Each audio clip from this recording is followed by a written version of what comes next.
In early January 2025, the United Kingdom's bond market experienced a significant downturn, with government bond yields reaching levels unseen in decades.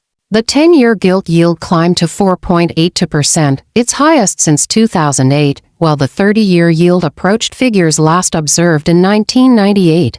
This surge in yields indicates a sharp decline in bond prices, reflecting investor concerns over the UK's fiscal health and broader economic stability. Several factors have contributed to this bond market turmoil. Foremost are fears of persistent inflation and escalating government debt. The anticipation of increased debt issuance, particularly in light of U.S. President-elect Donald Trump's proposed fiscal policies, has intensified these concerns.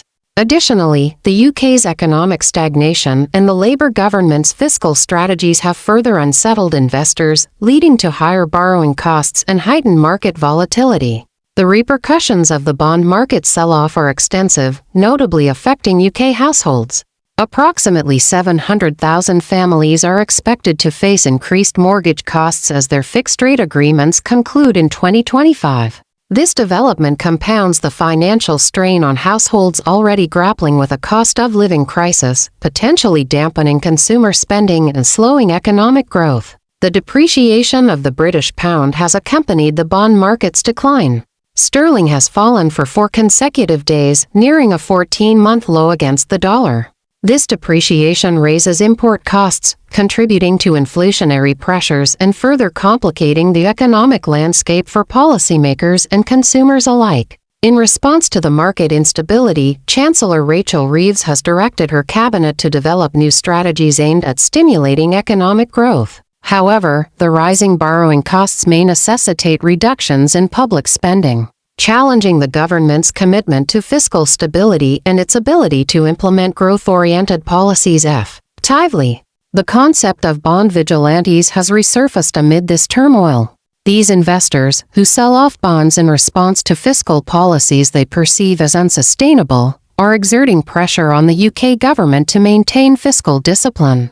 Their actions underscore the delicate balance policymakers must achieve between fostering economic growth and ensuring fiscal responsibility. The interconnectedness of global financial markets means that developments in the UK bond market have broader implications.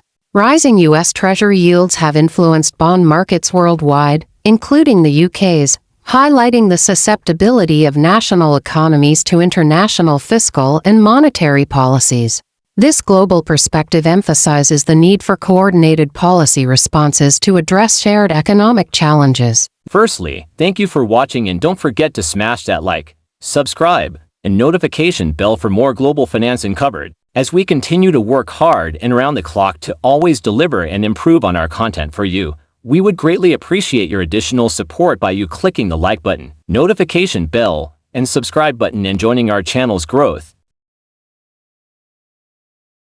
UK bond market crash has significantly impacted the financial sector, particularly banks and investment funds with heavy exposure to government securities. Many of these institutions face reduced asset valuations, leading to tighter credit conditions. The broader financial system's stability is under scrutiny, with concerns about potential liquidity shortages as banks and funds scramble to cover losses. This strain could trickle down to businesses and consumers, reducing overall economic dynamism. Another consequence of the bond market turmoil is its impact on pension funds. UK pensions, which often rely heavily on gilts to ensure stable returns, face challenges in maintaining funding ratios. The sudden drop in bond prices has created funding gaps, forcing some pension funds to consider increasing contributions from employers and employees. This development could further pressure businesses and households already facing financial challenges.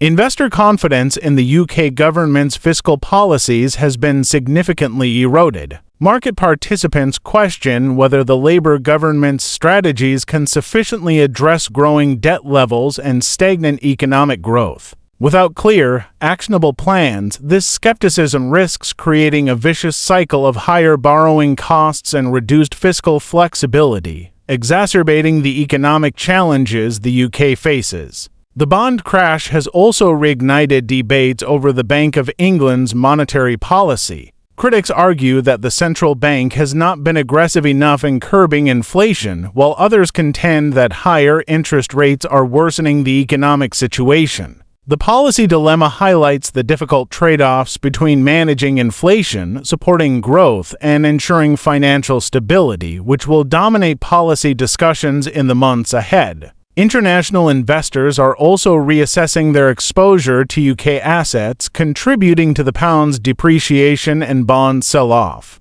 The weakening of sterling makes UK exports more competitive but also increases the cost of importing goods, fueling inflation. This dual effect places additional pressure on the government and central bank to stabilize the currency while supporting the economy. The real estate market is another area feeling the ripple effects of the bond crash. Rising yields translate to higher mortgage rates, reducing affordability for prospective home buyers. A slowdown in the housing market could have far-reaching consequences, dampening consumer confidence and reducing wealth effects, which are critical drivers of economic activity in the UK.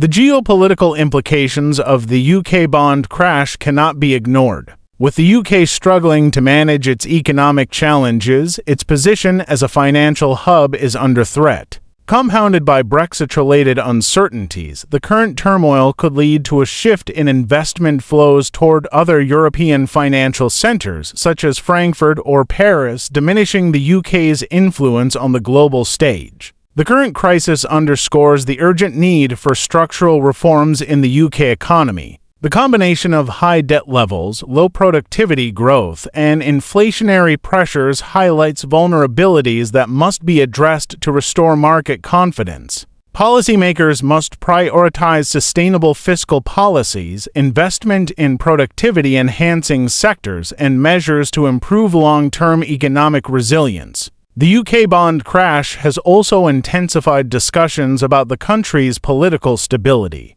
Investors are increasingly wary of the government's ability to implement effective policies amid growing public dissatisfaction over the cost of living crisis and rising mortgage rates. Political uncertainty can further erode market confidence, making it even harder for the government to navigate the economic challenges ahead. One of the overlooked aspects of the bond market turmoil is its impact on small and medium-sized enterprises (SMEs). These businesses often rely on bank loans, which are closely tied to government bond yields. As borrowing costs rise, SMEs may face reduced access to affordable credit, hindering their ability to expand or even maintain current operations. This could have a cascading effect on employment and local economies. The global implications of the UK bond crash are also worth noting. With major economies interconnected through trade and finance, the UK's struggles could spill over into other markets, particularly in Europe.